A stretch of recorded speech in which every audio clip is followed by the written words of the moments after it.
Bismillahirrahmanirrahim. Assalamualaikum warahmatullahi wabarakatuh. Waalaikumsalam warahmatullahi wabarakatuh. Alhamdulillah. Wasyukurulillah. Sugeng dalu Bapak-bapak yayasan semuanya. Alhamdulillah bisa bergabung. Ini lagi halakoh pekanan tadi. Ini tadi izin setengah jam dulu, nanti tak gabung sana lagi. Ya. Jadi sebenarnya tidak ada yang terlalu istimewa berkaitan dengan kurikulum di masa saya ya. Beberapa hal juga sudah dilanjutkan di masa sekarang. Jadi saya ingat dulu ketika presentasi di depan yayasan itu ada 4 program. Jadi yang pertama pencapaian target-target yang sudah disepakati ya, baik target akademik maupun non-akademik. Kemudian untuk siswa-siswa yang sudah memenuhi target ada program pengayaan. Itu juga sampai sekarang sudah berjalan ya. Jadi salah satunya adalah program tahfidz ekstensi. Sampai sekarang pesertanya juga udah nambah. Dan mungkin Ustadz Alim juga mulai kewalahan itu ya. Dan mungkin itu kedepannya juga perlu ada solusi. Apakah perlu nambah selain Ustadz Alim yang program ekstensi, karena beliau sendiri juga mulai kewalahan karena habis asar biasanya menerima setoran dari siswa-siswi itu juga agak kewalahan. Kemarin dari kurikulum sudah ada dana alokasi khusus, alhamdulillah sebagai bentuk perhatian Ustadz Alim. Kemudian yang program selanjutnya adalah pemisahan siswa putra dan putri itu ya. Untuk kelas 4 ke atas itu sempat berjalan 2 tahun dulu untuk kelas 4 dan 5. Jadi itu yang kemudian setelah itu tidak dilanjutkan lagi ya.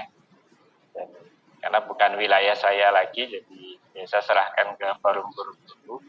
Karena dulu prinsipnya mengapa dipisah putra putri meskipun tidak serampangan gitu ya. Jadi kalau selisihnya 5 siswa ke bawah berani kita pisah.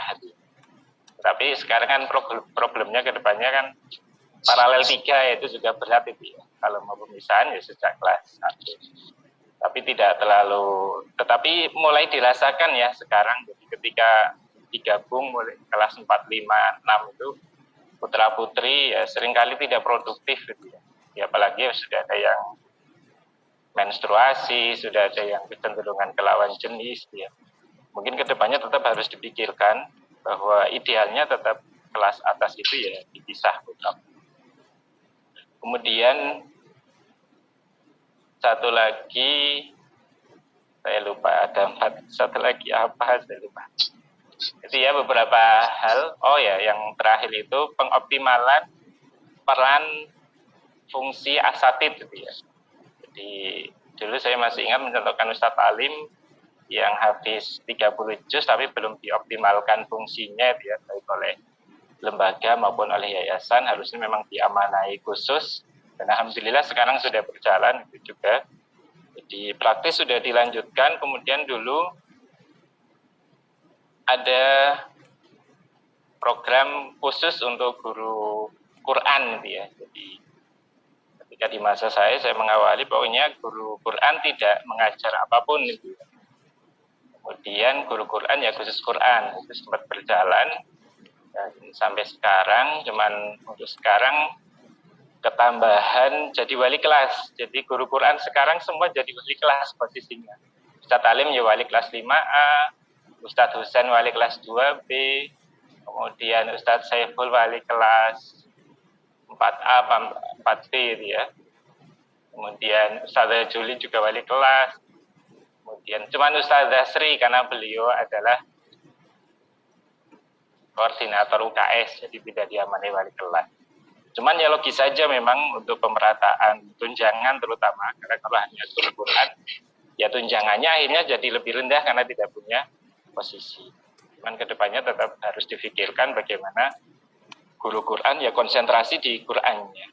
Tetapi ada juga efek positifnya, jadi ketika guru Quran juga menyambi wali kelas, jadi lebih tahu pengelolaan kelas dan pengelolaan siswa. Dan efek positifnya bisa berimplikasi ke pembelajaran Quran jadi lebih optimal karena sudah tahu bagaimana cara mengelola siswa.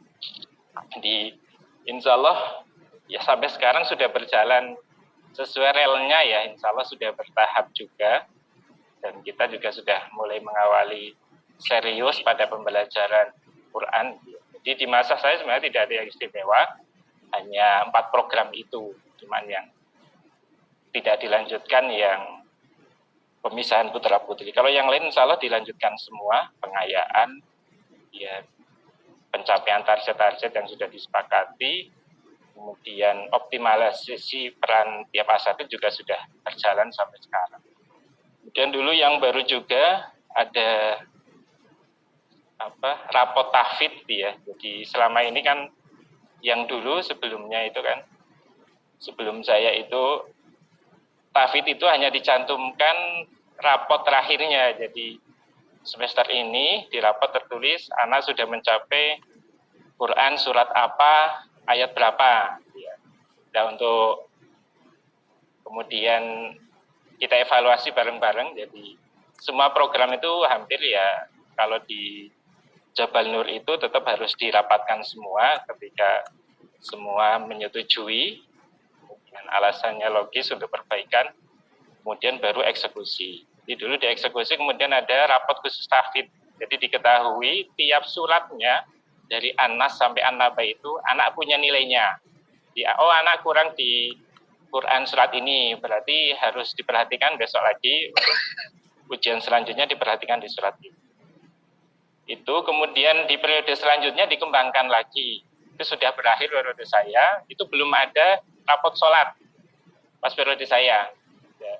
Mulai kita serius pada pengelolaan sholat itu, mulai periodenya Ustazah Siti.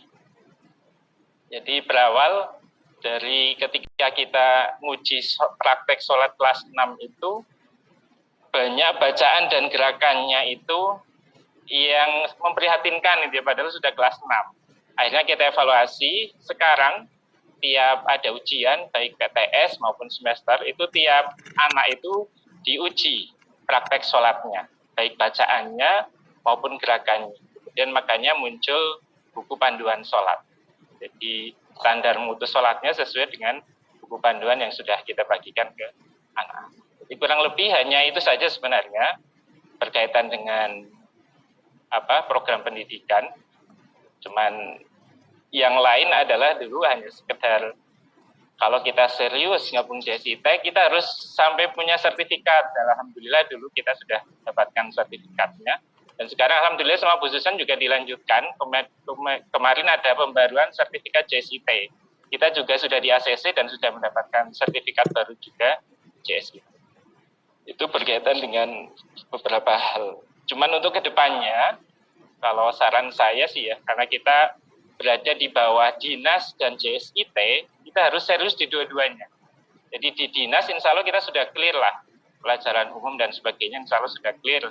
Kita juga sudah serius, ada les dan sebagainya. Tapi untuk JSIT mungkin kedepannya perlu difikirkan, karena JSIT itu kan di atas dinas secara standar mutunya aja ada 12. Ya. Kalau dinas kan hanya 8 standar, kalau JSIT itu sekarang sampai 12 standar. Kemudian kalau di dinas itu ada akreditasi, kalau di JSIT itu ada lisensi. Kita harusnya sudah mulai mengarah ke sana. Tapi kalau melihat keadaan sekarang ya masih jauh sebenarnya kita. Bahkan SDT yang lain yang sudah lama pun juga tidak serta-merta berani langsung mengajukan lisensi. Karena memang cukup berat itu ya perangkat-perangkatnya, kemudian syarat-syaratnya. Itu berkaitan dengan kedepannya harapan saya itu. Jadi kita mulai serius. Harapannya mungkin tiap Bapak Yayasan punya buku standar mutu. Saya juga belum punya standar mutu JSIT yang terbaru itu ya. Standar mutu JSIT, kemudian ada lagi program BPI. Kalau dulu istilahnya mentoring, sekarang BPI, Bina Pribadi Islam. Ya kalau kayak kita di Yayasan ada pengajian kelompok-kelompok itu, dan untuk siswa, untuk kelas 4 ke atas itu harusnya sudah mulai ada. Kita sebenarnya sudah ada pendampingan istilahnya tiap hari Jumat, cuma secara kurikulum belum tertata rapi, hanya sekedar mempraktekkan yang ada di buku sholat gitu, seperti itu, kemudian ada pada secara umum. Tapi secara terkurikulum agar tiap siswa mempunyai pribadi sesuai dengan 10 muwasofat 10 karakter yang dulu sering kita dengung-dengungkan itu belum punya panduannya. Sebenarnya dari JSIT pun ada buku panduannya itu PP. Cuman sekali lagi kita belum terlalu serius dia mengkaji apalagi menerapkan yang standar-standar yang ada di JSIT. Mungkin harapannya daripada kita kadang mencari-cari mau kemana, udah yang 2 dulu ini kita seriusi dinas sama JSIT. Kalau mau ada kekhasan, ketika yang 2 ini sudah kita pegang, wah ini sudah clear dinas, JSIT sudah clear, kita butuh kekhasan apa, mungkin baru. Jadi makanya kemarin ada beberapa anak ya yang mau pindah ke tempat kita, karena standar kita masih dianggap rendah, padahal anak itu sudah dari sekolah IT mana, akhirnya nggak jadi daftar ke tempat kita. Jadi bacaan Qurannya sudah baik ketika dites sama Ustaz Ali, kemudian hafalannya sudah banyak, kemudian ketika tanya kita targetnya sampai berapa juz dan sebagainya itu, kita masih dirasa terlalu rendah, akhirnya tidak jadi daftar ke tempat. Harapannya ke depannya ya mulai diseriusi lah karena yang standar mutu JSIT itu sudah benar-benar dibahas oleh para ahlinya, sudah melalui bertahun-tahun pemikiran dan begitu. Itu saja mungkin sedikit dari saya. Assalamualaikum warahmatullahi wabarakatuh. Waalaikumsalam warahmatullahi wabarakatuh. Oke, syukran jazakallah Ustaz Teguh telah meluangkan waktu untuk gabung di Zoom kita dan juga sudah menyampaikan hal terkait dengan kurikulum ketika beliau memimpin pada waktu itu. Baik, masih ada waktu kurang lebih 15 menit ke depan. Mohon teman-teman mungkin ada yang mau dipertajam terkait apa yang disampaikan oleh Ustaz Teguh. Dipersilahkan. Halo, dari saya. Pak ya, monggo Ustaz Zen. Ya, Ustaz Teguh. Alhamdulillah, terima kasih pemaparannya yang sangat komprehensif. Dari yang sudah diterapkan itu, apakah sebagian atau seluruhnya itu mengambil dari referensi atau dari studi banding sekolah lain, atau semuanya mandiri, atau katakanlah hanya JSIT saja tadi? Monggo, apakah di saat mendatang juga menurut jenengan apakah juga masih perlu ya studi banding atau belajar dari sekolah lain begitu, dalam hal apanya lah begitu. Jadi yang pertama, apakah yang diterapkan tadi apakah memang sebagian atau seluruhnya itu mandiri atau ada yang diambil atau hasil dari studi banding dari sekolah lain. Yang kedua, yang akan datang atau masihkah perlu belajar juga dari sekolah lain untuk yang akan datang menurut jenengan ya. Kalau menurut yayasan nanti mungkin akan beda lagi. Makasih. Matur nuwun Ustaz Zen. Jadi dulu kan ketika sebelum menjabat saya magang ke Lukman itu ya, sama yayasan disuruh magang ke sana berapa hari. Ya, dijelaskan beberapa hal. Jadi prinsipnya dulu memang saya berpikirnya kita itu sekolah IT dan bergabung dengan JSIT itu. Kalau kita sekolah IT tapi nggak bergabung dengan JSIT, mungkin saya tidak akan mengambil referensi JSIT karena kita sudah bergabungnya ke JSIT, maka dulu juga kita magangnya ke Lukman dulu. Kemudian beberapa hal terkait yang tadi saya sampaikan ya lebih ke JSIT-nya. Jadi saya ingin sekolah IT kita itu tidak jauh gitu ya, tertinggal dari sekolah IT yang lain, terutama dalam hal pengelolaan pendidikan, pembinaan kesehatan dan sebagainya. Kalau mengenai prestasi, insya Allah ya saya tidak terlalu menarget kalau prestasi gitu. Kalau prestasi, jadi kedepannya harapan saya itu prestasi itu adalah bukan hasil drill, kemudian hasil ketika mau lomba di drill, dilatih dan sebagainya, tapi prestasi itu adalah hasil dari proses pembelajaran dan pembinaan sehari-hari yang sudah kita lakukan. Jadi saya anggap berhasil ketika prestasi itu diambil dari situ. Karena kalau pengiriman untuk lomba dan sebagainya paling hanya 1-2 siswa dan sebagainya, tapi pembinaan keseharian dan sebagainya itu seluruh siswa. Jadi harapan kedepannya itu seperti itu. Jadi pembinaannya itu tiap siswa.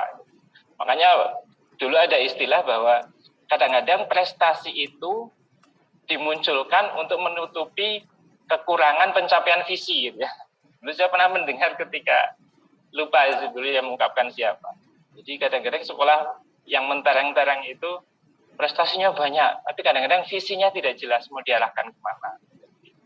Jadi kedepannya tetap kalau kita masih komit gabung JSIT, kalau saya tetap ke IT-nya kita munculkan seperti itu. Kedepannya seperti itu. Itu saja Ustadz Zen. Ya, terima kasih. Iya, sama-sama. Oke, makasih Ustadz Teguh dan Ustadz Zen. Monggo kalau ada yang lain, Ustadz Kasiman, halo. Mungkin akan ada yang mau saya nyambung dulu ya. Oh iya, Ustadz Nasir silakan. Iya. Mohon maaf saya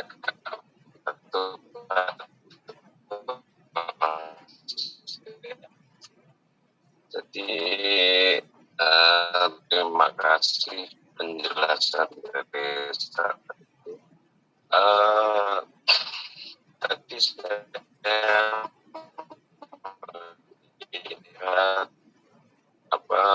sebetulnya sudah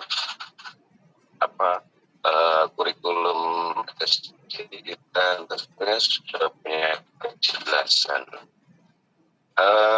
Saya mau tanya seperti tadi yang diungkapkan, ada anak yang mau pindah ke Jabal Nur, tapi karena kelas kita itu rendah dengan hal pencapaian tahfidz. Nah, ini kira-kira peluang dari Jabal Nur ini untuk bisa pencapaian tahfidznya itu apakah mampu untuk dinaikkan, misalnya taruhlah menjadi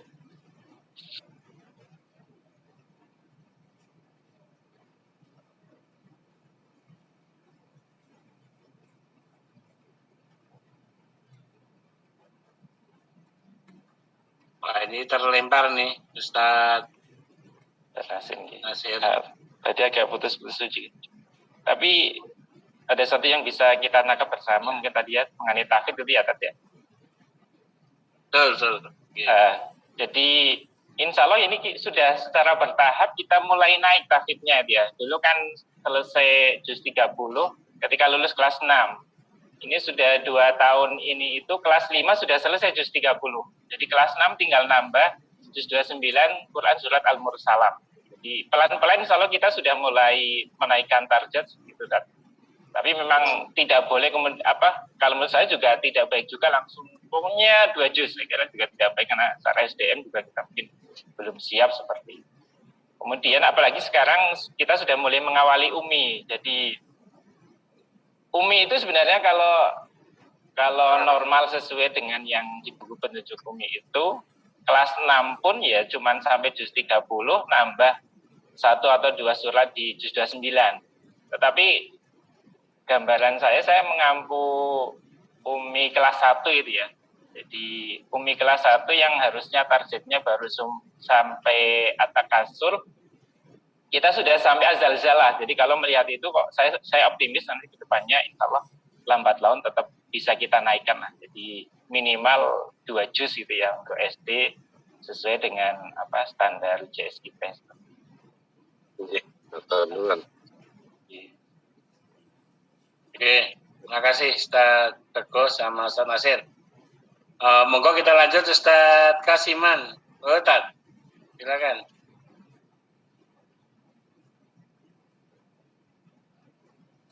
Assalamualaikum warahmatullahi wabarakatuh.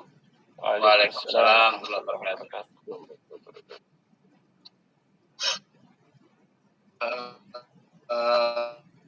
Terima kasih Ustadz Yanto, Ustadz Teguh, dan Ustadz semuanya. Saya hanya kecil suara tempat saya, jadi nggak begitu jelas ini. Putus-putus. Saya hanya menanggapi ini dari Ustaz yang katakan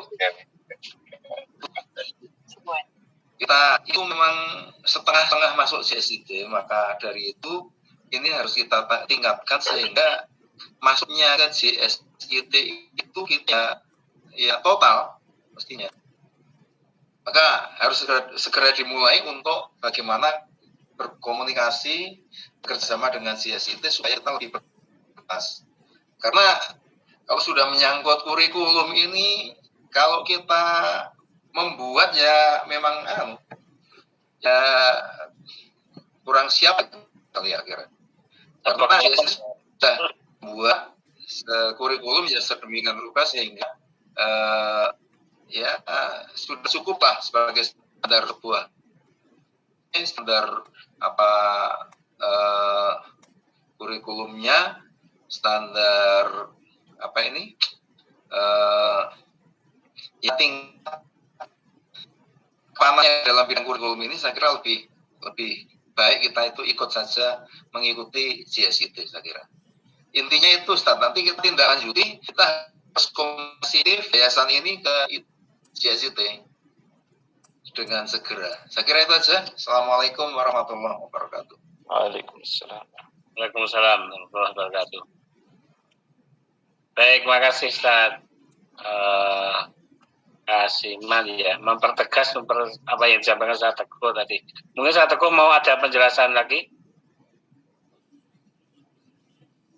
Ya, saya kira cukup itu aja. Baik, saya coba tanya ya, Usia. Masih ada waktu 5 menit. Ini tadi kan saya tanya ke pihak yang lain, itu terkait dengan pelaksanaan ini, ibaratnya kesatuan, kolaborasi, atau mungkin konsep keterpaduan lah, mungkin bahasa kitanya ya. Yang real di lapangan, di sekolah kita kan sepertinya memang belum muncul ya. Dan saya dengar-dengar itu sangat tergantung oleh guru masing-masing. Nah, sementara terkait dengan hal itu, kalau sekilas saya pernah baca buku-bukunya CSID, Mapel itu kan sudah menyatu dalam konsep nilai, entah itu diambilkan dari nas Quran ataupun suatu hadis ya, sehingga dalam sisi pelajaran apapun anak didik kita itu langsung kena sentuhan nilai diniyahnya ada. Nah, tentunya saya berharap seperti juga tadi penjelasan Ustadz Kasiman untuk lebih konsen, Ustadz Teguh juga demikian, untuk menggeluti di CSID, bagaimana agar para guru itu mungkin bahasanya tersibuh gitu ya.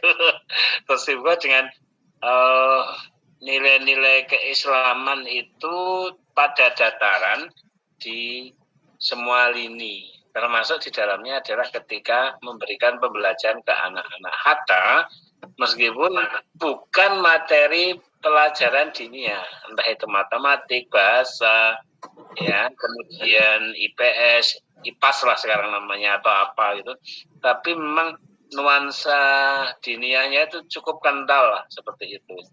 Sehingga diharapkan memang anak-anak kita sedikit banyak akan ini ya, tercelupkan hal-hal itu, tidak sebatas ya kalau pelajaran fikih, pelajaran mungkin akidah atau apa. Jadi memang konsep itu menyatu. Karena kita belum, nah kira-kira langkah-langkah penyadaran itu menurut Ustadz Teguh kira-kira seperti apa? Ya bahasanya entah cepat atau lambat, tapi kan itu harus dimulai untuk beberapa guru yang mungkin bahasanya backgroundnya pelangi kayak gitu ya. Monggo itu aja Ustadz. Ya kalau menurut saya tetap ada pembekalan itu ya. Jadi di kurikulum kita itu kan ada, misalnya saya pernah baca kalau di kolom kiri ada kompetensi dasar versi BSNP, yang di sisi kanan itu ada kolom kekhasan IT ya. Contohnya misalnya kompetensi dasarnya anak memahami Pancasila dan kegiatan untuk mengamalkannya. Kan sebatas itu. Kalau ngikuti buku dinas, itu namanya sila pertama ketuhanan yang Maha Esa itu contoh pengamalannya adalah menghormati agama lain, tidak mengganggu orang yang sedang beribadah.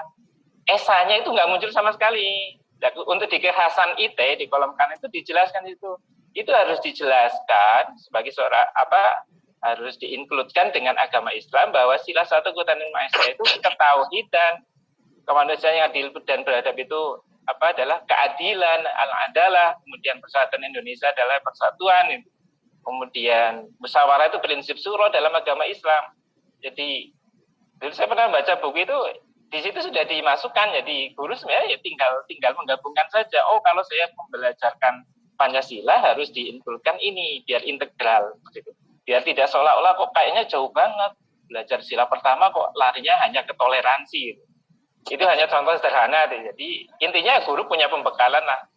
Harapan kedepannya sih saya sangat berharap sebenarnya dengan pengajian kelompok itu karena lebih efektif dia. Mungkin nanti bapak-bapak yang jadi pembimbing kelompok itu mungkin lebih menekankan lagi seperti itu karena lebih dekat ya kalau pengajian kelompok, kalau pengajian besar kan mungkin kadang ada yang main sendiri.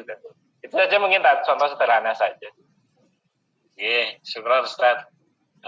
Memang kita mengupayakan hal itu ya, cuma kan mungkin teman-teman di SN juga masih belum satu visi ya terkait dengan pengajian kelompok ya. Bahkan saya dituduh juga mengkader-kader juga ya. Nah ini yang jadi masalah, nggak tahu nanti itu urusan yayasan untuk bisa menggodok hal ini. Baik, Ustaz Teguh Sukrojayakulo atas waktunya. Iya, Kung. Sudah jenengan melonggarkan betul, mengorbankan, semoga Allah memberi balasan yang jauh lebih banyak. Amin ya rabbal alamin. Nggih, matur nuwun Bapak-bapak yayasan semua, mohon maaf atas segala kekurangan. Siap. Keterbatasan saya. Assalamualaikum warahmatullahi wabarakatuh. Waalaikumsalam. Izin keluar nggih? Monggo. Baik, Bapak Yayasan yang saya hormati, demikian dua presentasi yang sudah kita jadwalkan, alhamdulillah bisa tuntas, nggih. Untuk jadwal pekan depan kita mencoba dari CSIT seperti sarannya Ustadz Kasiman. Nanti kita coba hubungi Ustadz Ali Imron ataupun juga Ustadz Hamdan, bukan Hamdan ya, yang di SMA IT itu Ustadz, lupa saya ya, nanti saya coba hubungi lah. Kemudian yang kedua dari SDIT Salsabila, gimana Ustadz?